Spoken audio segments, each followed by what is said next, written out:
प्यारे भक्तों, क्या आपको संतान प्राप्ति में कोई बाधा आ रही है? क्या आप चाहते हैं कि आपका पुत्र एक तेजस्वी और स्वस्थ संतान हो? क्या आपके संतान जन्म के बाद बार बार स्वास्थ्य समस्याएं हो रही हैं? तो आपको शनि महाराज का इस मंत्र का जाप अवश्य करना चाहिए, क्योंकि यह मंत्र बहुत ही शक्तिशाली और अचूक मंत्र है। इस मंत्र के नियमित 108 बार जाप करने मात्र से ही आपका पुत्र तेजस्वी और बुद्धिमान हो जाएगा और गर्भधारण में आ रही बाधाएं समाप्त हो जाएंगी। संतान दीर्घायु और बुद्धिमान बन जाएगा। इसलिए प्यारे भक्तों, आप शनि देव के इस महामंत्र का जाप अवश्य करें। और जब भी आप इस मंत्र का जाप करें तो इस वीडियो को अपने मोबाइल फोन पर या स्पीकर पर चलाकर छोड़ दें, ताकि आप बिना कोई समस्या के इस महामंत्र का जाप कर पाएं। यह मंत्र बहुत ही शक्तिशाली और प्रभावशाली मंत्र है। इस मंत्र के जाप से पुत्र प्राप्ति के योग भी प्रबल होते हैं और संतान का जीवन सुरक्षित और सुखद होता है। घर में खुशहाली और समृद्धि बनी रहती है। इसलिए प्यारे भक्तों, अगर आप भी चाहते हैं कि आपका पुत्र हमेशा खुश रहे, तो आप इस मंत्र का जाप अवश्य करें और नियमित 108 बार करें और पूरी श्रद्धा के साथ करें। तभी आप शनि महाराज के असीम कृपा के भागी बन पाओगे। और अगर आप शनि देव का आशीर्वाद प्राप्त करना चाहते हैं तो इस वीडियो को लाइक और चैनल को सब्सक्राइब जरूर कर दीजिए और कमेंट बॉक्स में जय शनि महाराज अवश्य लिख दीजिए। तो चलिए भक्तों, मंत्र का जाप करना प्रारंभ करते हैं। ओम ह्रीं श्रीं क्लीं शन शनैश्चराय महाक्रूराय नमः। ओम ह्रीं श्रीं क्लीं शन शनैश्चराय महाक्रूराय नमः। ओम ह्रीं श्रीं क्लीं शन शनैश्चराय महाक्रूराय नमः। ओम ह्रीं श्रीं क्लीं शन शनैश्चराय महाक्रूराय नमः। ओम ह्रीं श्रीं क्लीं शन शनैश्चराय महाक्रूराय नमः। ओम ह्रीं श्रीं क्लीं शन शनैश्चराय महाक्रूराय नमः। ओम ह्रीं श्रीं क्लीं शन शनैश्चराय महाक्रूराय नमः। ओम ह्रीं श्रीं क्लीं शन शनैश्चराय महाक्रूराय नमः। ओम ह्रीं श्रीं क्लीं शन शनैश्चराय महाक्रूराय नमः। ओम ह्रीं श्रीं क्लीं शन शनैश्चराय महाक्रूराय नमः। ओम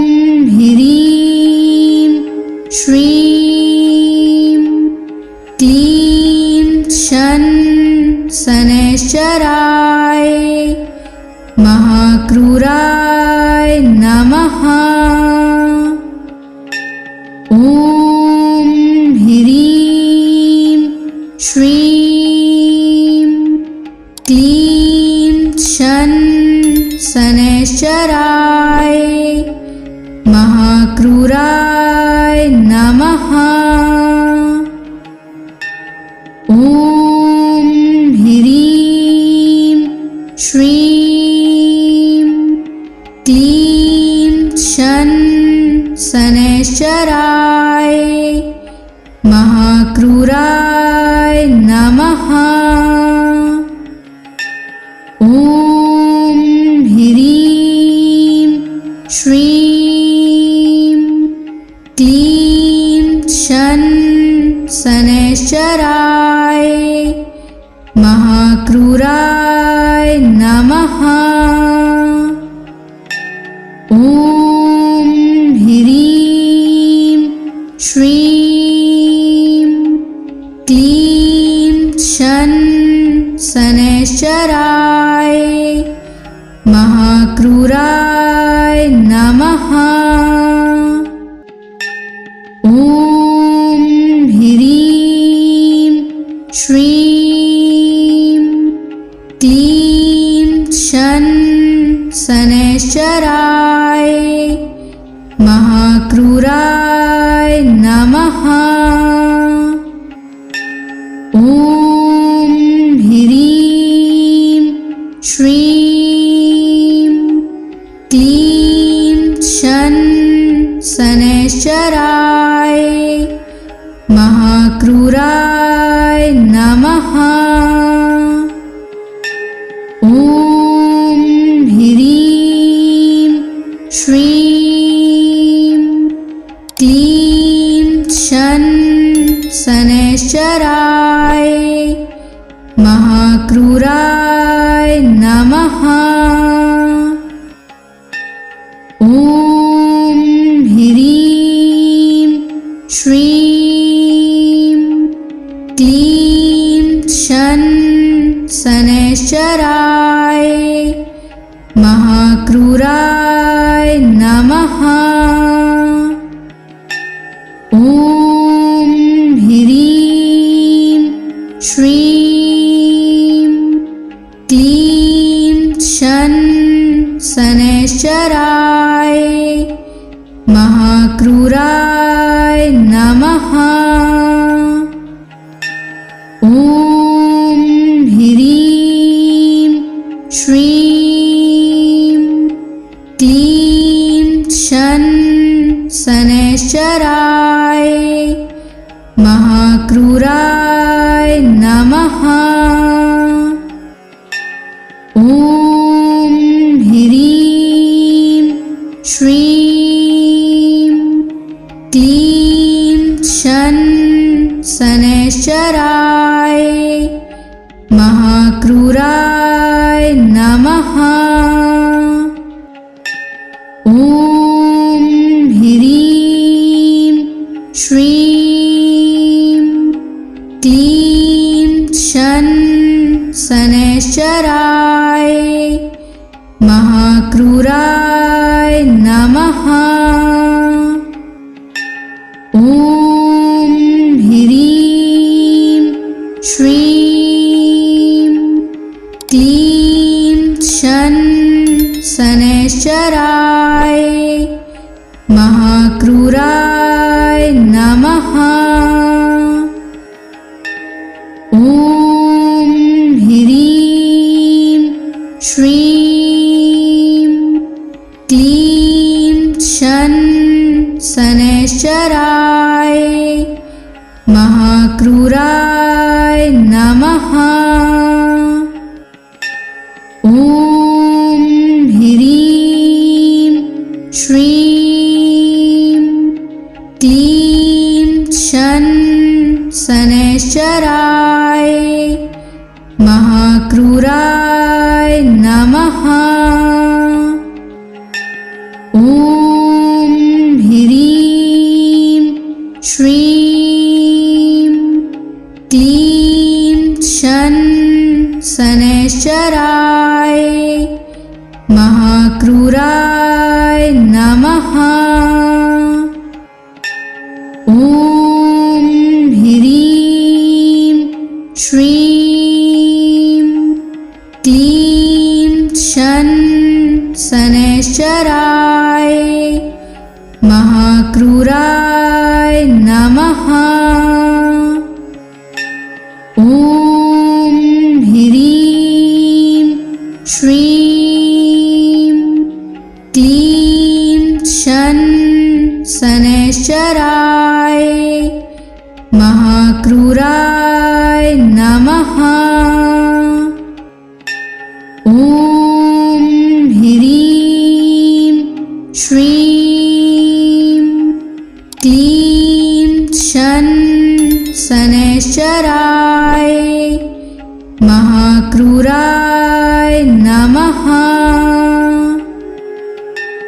ॐ ह्रीं श्रीं क्लीं शन शनैश्चराय महाक्रूराय नमः। ॐ ह्रीं श्रीं क्लीं शन शनैश्चराय महाक्रूराय नमः।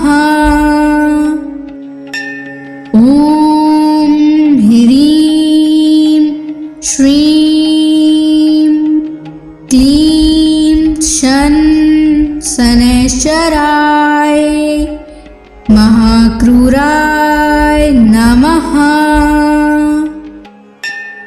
ॐ ह्रीं श्रीं क्लीं शन शनैश्चराय महाक्रूराय नमः।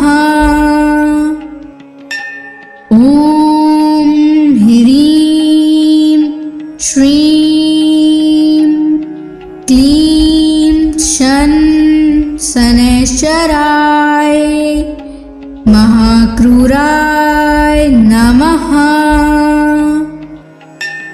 ॐ ह्रीं श्रीं क्लीं शन शनैश्चराय महाक्रूराय नमः।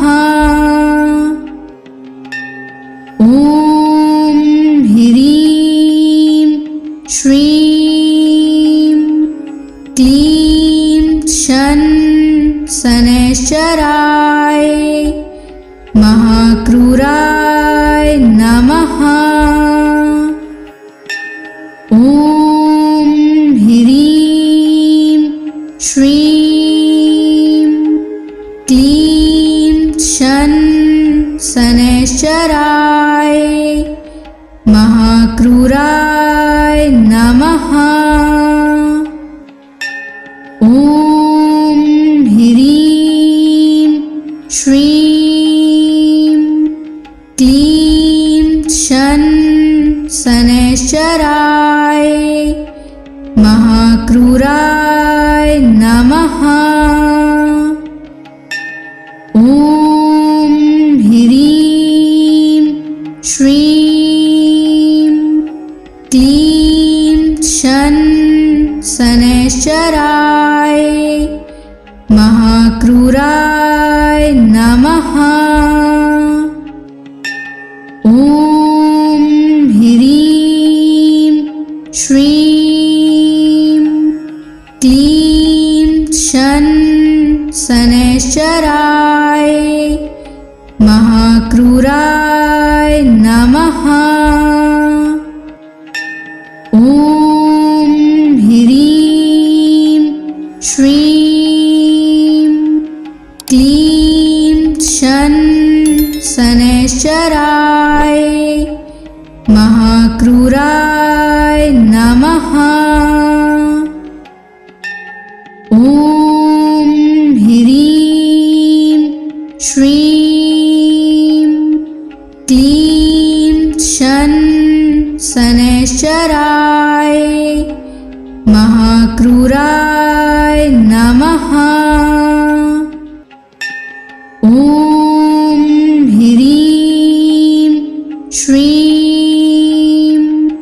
क्लीं शन शनैश्चराय महाक्रूराय नमः। ॐ ह्रीं श्रीं क्लीं शन शनैश्चराय महाक्रूराय नमः। ॐ ह्रीं श्रीं क्लीं शन शनैश्चराय महाक्रूराय नमः। ॐ ह्रीं श्रीं क्लीं शन शनैश्चराय महाक्रूराय नमः। ॐ ह्रीं श्रीं क्लीं शन शनैश्चराय महाक्रूराय नमः। ॐ ह्रीं श्रीं क्लीं शन शनैश्चराय महाक्रूराय नमः। ॐ ह्रीं श्रीं क्लीं शन शनैश्चराय महाक्रूराय नमः। ॐ ह्रीं श्रीं क्लीं शन शनैश्चराय महाक्रूराय नमः। ॐ ह्रीं श्रीं क्लीं शन शनैश्चराय महाक्रूराय नमः। ॐ ह्रीं श्रीं क्लीं शन शनैश्चराय महाक्रूराय नमः।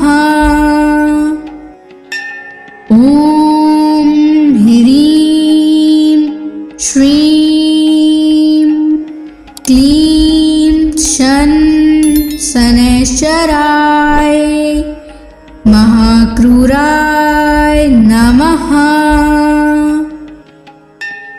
ॐ ह्रीं श्रीं क्लीं शन शनैश्चराय महाक्रूराय नमः।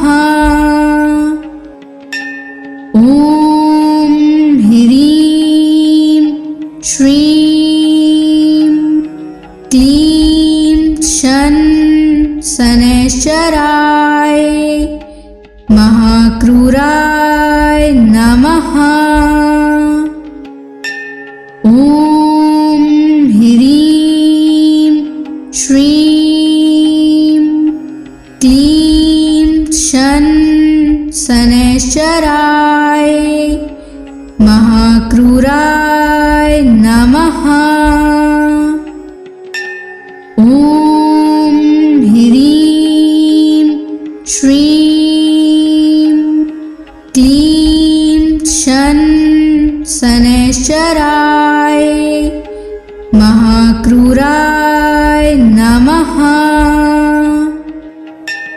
ॐ ह्रीं श्रीं क्लीं शन शनैश्चराय महाक्रूराय नमः। ॐ ह्रीं श्रीं क्लीं शन शनैश्चराय महाक्रूराय नमः। ॐ ह्रीं श्रीं क्लीं शन शनैश्चराय महाक्रूराय नमः। ॐ ह्रीं श्रीं क्लीं शन शनैश्चराय महाक्रूराय नमः। ॐ ह्रीं श्रीं क्लीं शन शनैश्चराय महाक्रूराय नमः। ॐ ह्रीं श्रीं क्लीं शन शनैश्चराय महाक्रूराय नमः। ॐ ह्रीं श्रीं क्लीं शन शनैश्चराय महाक्रूराय नमः। ॐ ह्रीं श्रीं क्लीं शन शनैश्चराय महाक्रूराय नमः। ॐ ह्रीं श्रीं क्लीं शन शनैश्चराय महाक्रूराय नमः। ॐ ह्रीं श्रीं क्लीं शन शनैश्चराय महाक्रूराय नमः। ॐ ह्रीं श्रीं क्लीं शन शनैश्चराय महाक्रूराय नमः।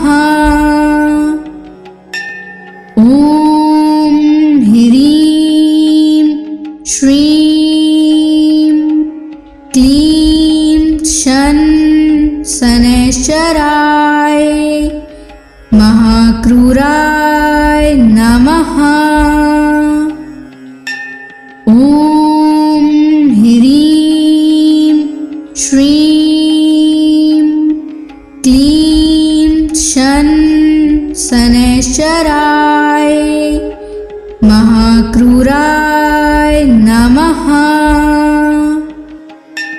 ॐ ह्रीं श्रीं क्लीं शन शनैश्चराय महाक्रूराय नमः।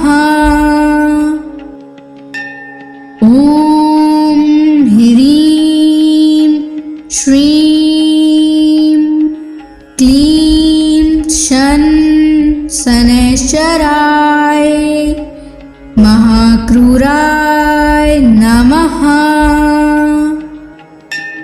ॐ ह्रीं श्रीं क्लीं शन शनैश्चराय महाक्रूराय नमः।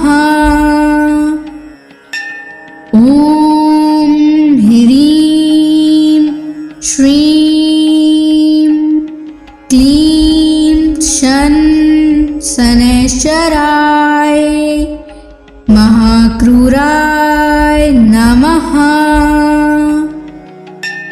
ॐ ह्रीं श्रीं क्लीं शन शनैश्चराय महाक्रूराय नमः। ॐ ह्रीं श्रीं क्लीं शन शनैश्चराय महाक्रूराय नमः। ॐ ह्रीं श्रीं क्लीं शन शनैश्चराय महाक्रूराय नमः। ॐ ह्रीं श्रीं क्लीं शन शनैश्चराय महाक्रूराय नमः। ॐ ह्रीं श्रीं क्लीं शन शनैश्चराय महाक्रूराय नमः। ॐ ह्रीं श्रीं क्लीं शन शनैश्चराय महाक्रूराय नमः।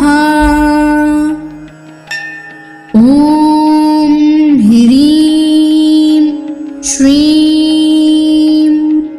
क्लीं शन शनैश्चराय महाक्रूराय नमः। ॐ ह्रीं श्रीं क्लीं शन शनैश्चराय महाक्रूराय नमः। ॐ ह्रीं श्रीं क्लीं शन शनैश्चराय महाक्रूराय नमः। ॐ ह्रीं श्रीं क्लीं शन शनैश्चराय महाक्रूराय नमः। ॐ ह्रीं श्रीं क्लीं शन शनैश्चराय महाक्रूराय नमः। ॐ ह्रीं श्रीं क्लीं शन शनैश्चराय महाक्रूराय नमः। ॐ ह्रीं श्रीं क्लीं शन शनैश्चराय महाक्रूराय नमः। ॐ ह्रीं श्रीं क्लीं शन शनैश्चराय महाक्रूराय नमः। ॐ ह्रीं श्रीं क्लीं शन शनैश्चराय महाक्रूराय नमः। ॐ ह्रीं श्रीं क्लीं शन शनैश्चराय महाक्रूराय नमः। ॐ ह्रीं श्रीं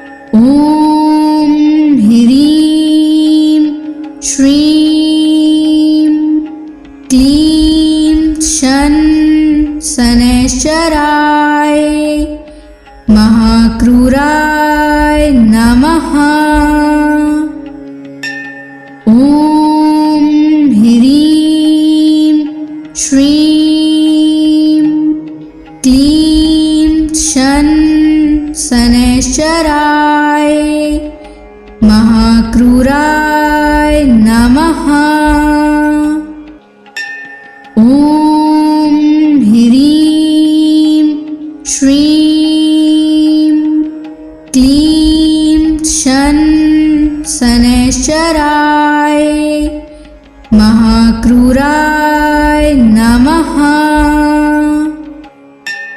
ॐ ह्रीं श्रीं क्लीं शन शनैश्चराय महाक्रूराय नमः। ॐ ह्रीं श्रीं क्लीं शन शनैश्चराय महाक्रूराय नमः। ॐ ह्रीं श्रीं क्लीं शन शनैश्चराय महाक्रूराय नमः।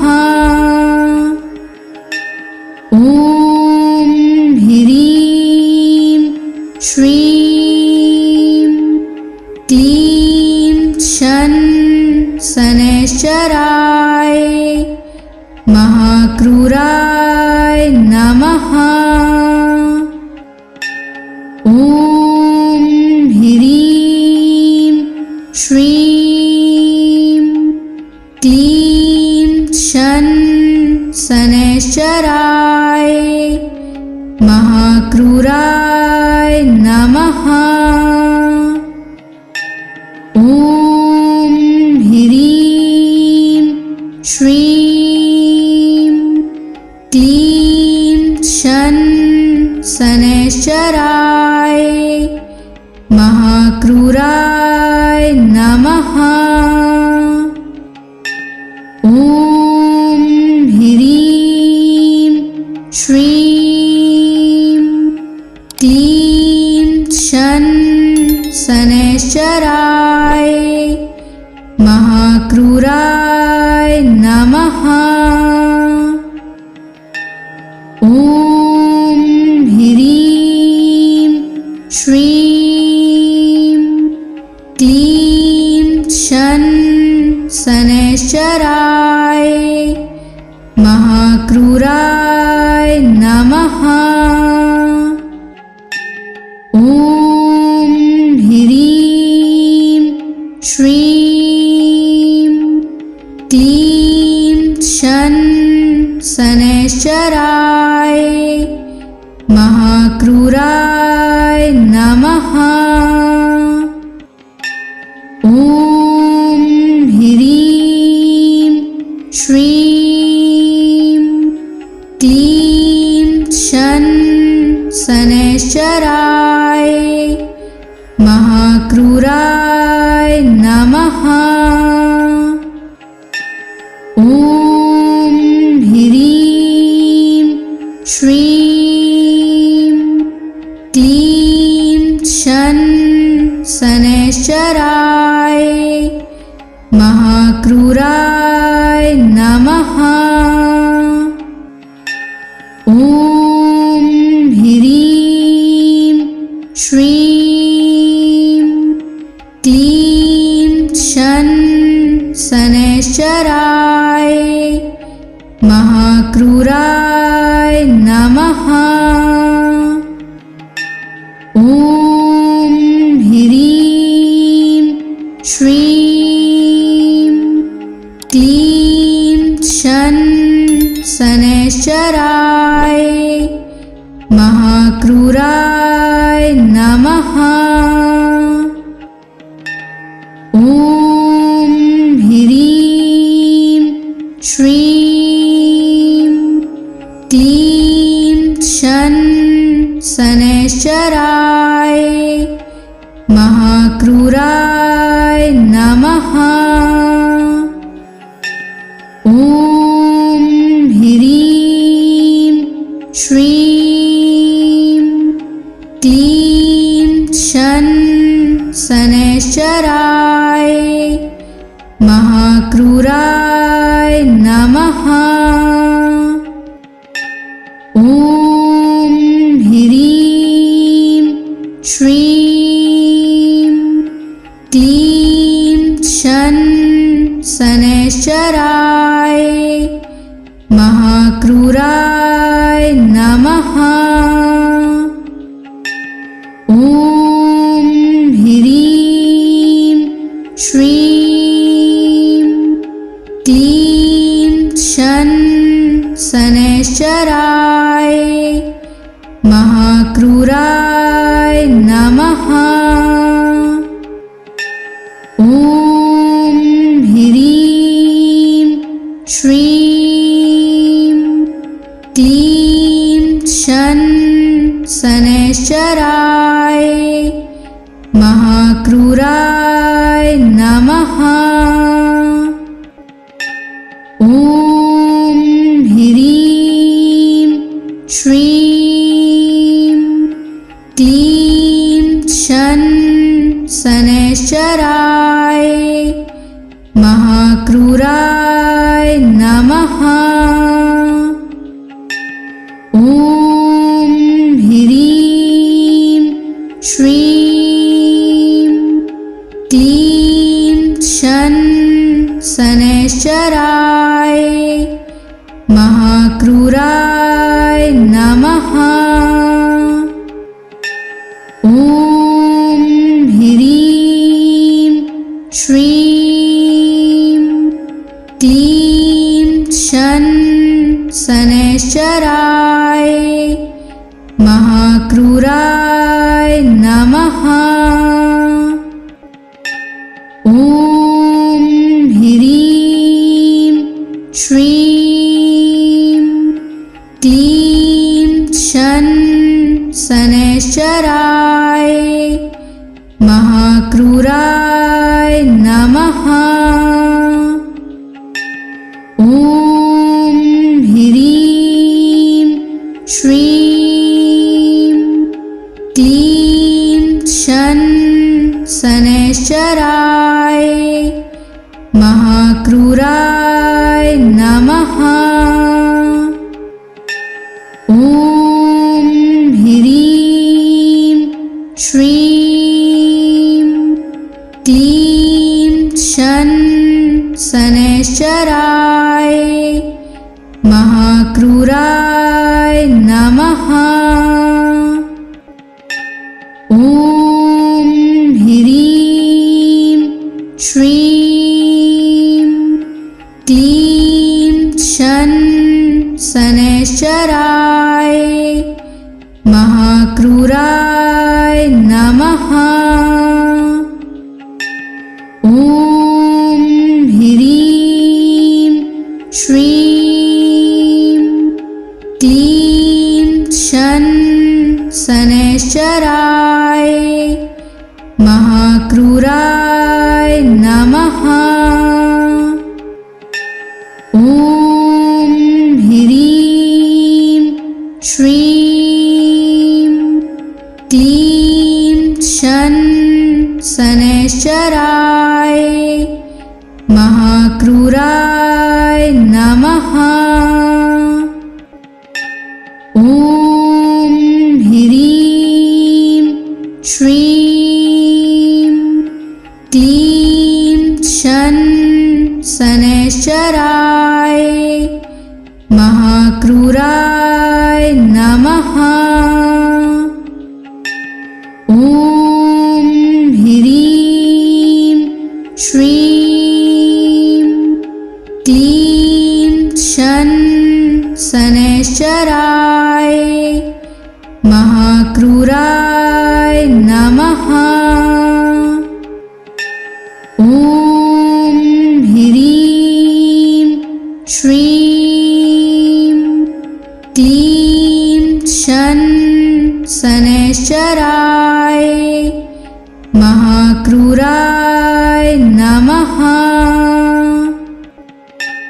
ॐ ह्रीं श्रीं क्लीं शनैश्चराय महाक्रूराय नमः। ॐ ह्रीं श्रीं क्लीं शनैश्चराय महाक्रूराय नमः। ॐ ह्रीं श्रीं क्लीं शन शनैश्चराय महाक्रूराय नमः।